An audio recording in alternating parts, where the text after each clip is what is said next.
ఓం మహాగణాధిపతయే నమః. ఓం గురుభ్యో నమః. ఓం శ్రీమాత్రే నమః.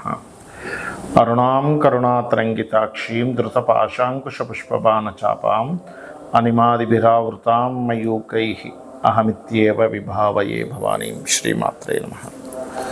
ప్రేక్షకులకి ఆ లలితాంబిక అమ్మవారి యొక్క అనుగ్రహం పరిపూర్ణంగా కలగాలని మనస్ఫూర్తి కోరుకుంటూ మనం ఈరోజు మనకి సెప్టెంబర్ 7వ తేదీ రాత్రి సమయంలో, అక్టోబర్ 8 మార్నింగ్ ఈ సమయంలో మనకి చంద్రగ్రహణం ఉంది. దాని తర్వాత 15 రోజులకి సూర్యగ్రహణం కూడా వస్తుంది. ఫస్ట్ మనం చంద్రగ్రహణం గురించి, అలాగే ఏ రాసుల వారికి అద్భుతంగా ఉండబోతుంది, ఎవరు కించిత్ జాగ్రత్తగా ఏ విషయాల్లో జాగ్రత్తగా ఉండాలి, మరియు అదేవిధంగా ఎటువంటి దానములు ఇవ్వాలి, ఏ మంత్రం గనక ఏ లగ్నం వారు లేదా ఏ రాశి వారు చేసుకుంటే ఈ గ్రహణం వచ్చే వరకు చేసుకుని గ్రహణం రోజు చేసుకుంటే అది పునశ్చరణ అవుతుంది. అంటే ఇన్ని రోజులు ఏదైతే మంత్రం చేశారో దాని తర్వాత ఆ ఒక్కరోజు చేసింది ఇన్ని రోజులు చేసిన ఫలితం వస్తుంది, పునశ్చరణ అంటారు. అలా ఎవరెవరు ఏ మంత్రం పఠించాలి, అమ్మవారి నామాల్లో ముఖ్యంగా లలిత సహస్రనామాల్లో ఏ విషయాలు జాగ్రత్తగా ఉండాలనేటువంటి విషయాలు చెప్తుంది నేనైనప్పటికీ కూడా చెప్పిస్తుంది సాక్షాత్ లలిత అమ్మవారిగా భావిస్తూ ఒక్కొక్కటిగా తెలుసుకుందాం. సింహలగ్నము, సింహరాశి. సింహం వారి కనుక చూసుకుంటే సప్తమ స్థానంలో ఎప్పుడైతే చంద్రుడు, రాహువు, శని వక్రించున్నాడో, ఇది ముఖ్యంగా మీకు ముందు చంద్రగ్రహణం జరిగి దాని తర్వాత సూర్యగ్రహణం లగ్నంలో జరుగుతుంది. సో లగ్న సప్తమాలు కాబట్టి ఈ పార్ట్నర్షిప్స్, వివాహ సంబంధించిన విషయాలు, సామాజికంగా కొన్ని సమాజంలో మీరు తీసుకునే నిర్ణయాలు, సామాజికంగా తీసుకునే నిర్ణయాలు, వివాహ సంబంధించిన నిర్ణయాలు, ఈ విషయం మీద దీని యొక్క ఎఫెక్ట్ ఉంటుంది. అంటే మీరు ఒక సంబంధం చూస్తున్నాము, సరేలేండి ఏదో ఒకటి కానిచ్చేసేయండి అనుకుంటాం. కానీ ఎప్పుడైనా గ్రహణం లగ్న సప్తమాల్లో పడ్డప్పుడు పొరపాటున కూడా మీరు కొత్తగా ఎవరితోనైనా పార్ట్నర్షిప్స్ చేయకూడదు. ఆ సమయంలో అగ్రిమెంట్స్ రాసుకోవడం పార్ట్నర్షిప్స్ విషయంలో అస్సలు చేయకూడదు.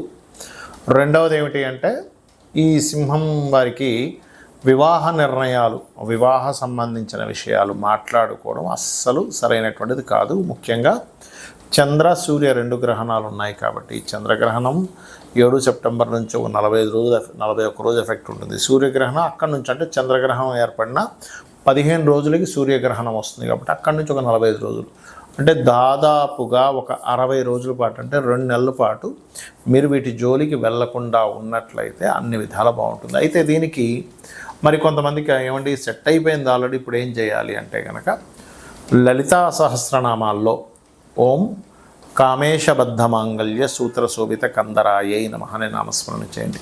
ఆల్రెడీ వివాహం అయిపోయిందండి, కానీ మాకు ఎప్పుడు ఏదో గొడవలు అవుతున్నాయి, గ్రహణం వల్ల అవుతుంది అని అనిపిస్తే కనుక నేను చెప్పేది ఒకటే, ఓం శివకామేశ్వరాంకస్త శివ స్వాధీన వల్లభాయే నమః అని చేసుకోండి.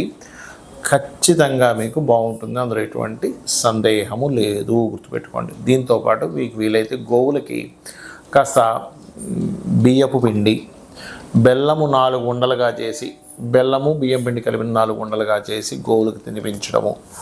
దుర్గా అష్టోత్తరం, మరీ ఇంత ఎక్కువగా మీ ఒక జీవిత భాగస్వామి హెల్త్ బాగోపోవడం లాంటివి ఉంటే కనుక దుర్గాదేవి యొక్క అష్టోత్తరం చేసుకుండా అన్ని విధాలు బాగుంటుంది. గ్రహణం అసలు ఏ సమయంలో ప్రారంభం అవుతుంది అని చూసుకున్నట్లయితే, ప్రారంభము అంటే పట్టు స్నానము, విడుపు స్నానము, ఇలాగా వీటి యొక్క టైమింగ్స్ అవి చూసుకున్నట్లయితే 7 సెప్టెంబర్ ఆదివారం పడిందండి. ఆ రోజు 8:58 ఇది ప్రారంభం అవుతుంది. అలాగే అర్ధరాత్రి 11 గంటల సమయంలో, అదే 7వ తేదీ సండే రోజు 11 గంటల సమయంలో 11 గంటల నుంచి 12:22 వరకు ఉంటుంది ఈ గ్రహణ ప్రభావం. ఇది ఇండియాలో ఉంది గ్రహణం, అందులో ఎటువంటి సందేహం లేదు. మరి పూర్తిగా ఎండింగ్ అనేటువంటిది 2:25 అంటే 8వ తేదీ తెల్లవారుతుందనగా 2:25 వరకు ఉంటుంది. అంటే ఈ సమయంలో అసలు మీరు చేయవలసింది ఏమిటి? గ్రహణం అనేటువంటిది ఒక వరంగా భావించండి, గుర్తుపెట్టుకోండి. గ్రహణం వరం, అంతేకాని గ్రహణం అంటే భయపడేదో కాదు.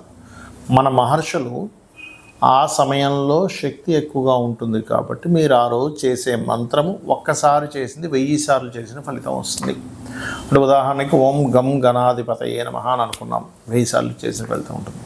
ఇందులో మీకు అసలు నక్షత్రము రాశి ఏమీ తెలియదండి, కానీ ఆ రోజు నేను మంత్రం చేసుకుందాం అనుకుంటున్నాను అనుకునేటువంటి వారు వారి వారి ఇబ్బందులను బట్టి ఒక మంత్రం చేసుకోవచ్చు. ఉదాహరణకి ప్రతిదీ ఆటంకాలు అవుతున్నాయి. ఉదాహరణకి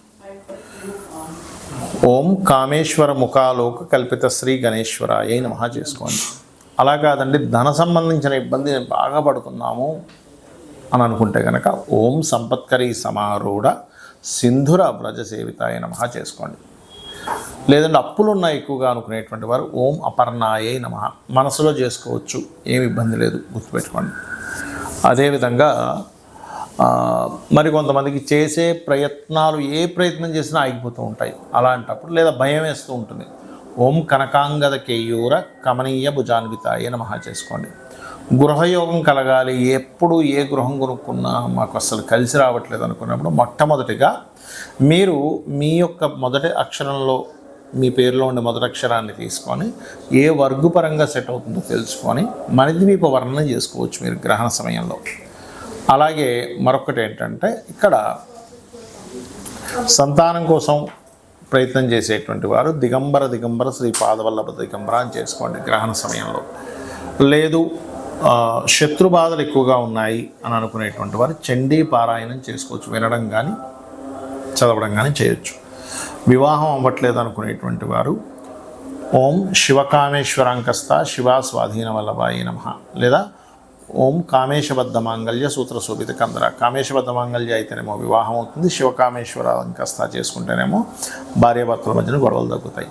ఆకస్మికంగా కొన్ని ఇబ్బందులు వస్తున్నాయి అన్నప్పుడు ఓం అష్టమీ చంద్ర విభ్రాజ అలికస్థల శోభితాయ నమః చేసుకోండి. అలా కాకుండా మీరు ఉద్యోగ సంబంధించిన ఇబ్బందులు ఉన్నాయి, అలాంటప్పుడు ఓం మాణిక్య మకుటాకార జానుద్వయ విరాజితాయ నమః. వ్యాపార సంబంధించిన ఇబ్బంది వస్తుంది అన్నప్పుడు ఓం ఇంద్రగోప పరిక్షిప్త స్మరతూనా భజంగికాయ నమః. విదేశాలకు వెళ్ళాలి, ఫస్ట్ మీ జాతకంలో యోగం ఉందో లేదో చూసుకొని 2 times అంటే ఆ గ్రహణ సమయంలో హనుమాన్ చాలీసా చేయండి, సంకల్పం చెప్పుకోండి, ఖచ్చితంగా పని తీరుతుంది. ఇక్కడ అమావాస్యలు కూడా వస్తుంటాయి ఒక్కోసారి. అమావాస్యలకి ఎవరికైనా సరే అంటే ఈ గ్రహణం రోజు చేయడం వల్ల ఏమవుతుందంటే, ఇది ఈ మంత్రాన్ని మొదటి నుంచి మొదలుపెట్టి అంటే ఇప్పటి నుంచే మొదలుపెట్టి గ్రహణ సమయం వరకు చేస్తే ఎన్ని వేలైతే అవుతుందో మీరు మరలా గ్రహణం రోజు చేసిన ఇంతకాలం చేసిన ఫలితం వస్తుంది. అమావాస్యలు ఎవరికైనా బాగా ఇబ్బందులు ఉన్నాయన్నప్పుడు అమావాస్యలు వచ్చినప్పుడు పితృతర్పణాలు స్వయంపాకం ఇవ్వడం చేస్తుండాలి. పౌర్ణమి వచ్చినప్పుడు అన్నదానాలు చేయడము, లలితా సహస్రనామాల యొక్క శ్రవణం కానీ పఠనం కానీ చేసినట్లయితే మీకు అన్ని విధాల బాగుంటుంది, గుర్తుపెట్టుకోండి. అయితే ఇక్కడ ఒక్క విషయం ఏంటంటే, గ్రహణము కొన్ని రాసుల వారికి మంచి కూడా చేస్తుంది, అందులో ఎటువంటి సందేహం లేదు. ఎవరికైతే ఇబ్బంది ఇస్తుందో వారు నేను చెప్పిన మంత్రం చేసుకొని గ్రహణం తర్వాత రోజు చక్కగా మీరు 2 నాగ పడగలు లాంటివి ఉంటాయి, అవి బియ్యము, మినుములు, నువ్వులు దానము, ఒక చిన్న రాగి కానీ లేకపోతే మన ఇత్తడి గిన్నెలో ఒక కొంత నెయ్యి పెట్టి ఆ రోజు బియ్యము కొన్ని కూరగాయలు కూడా కలిపి ఇవ్వచ్చు. మీరు ఎవరికైతే పురోహితుడికి నెక్స్ట్ డే తర్వాత రోజు ఇస్తారో అది మీకు ఉపశమనాన్ని ఇస్తుంది. అయితే గ్రహణం తర్వాత 40 రోజుల పాటు నేను చెప్పినటువంటి విషయాల్లో జాగ్రత్త వహించండి, అన్ని విధాలా బాగుంటుంది. అమ్మవారి యొక్క అనుగ్రహం కూడా లభిస్తుంది. శ్రీమాత్రే నమః.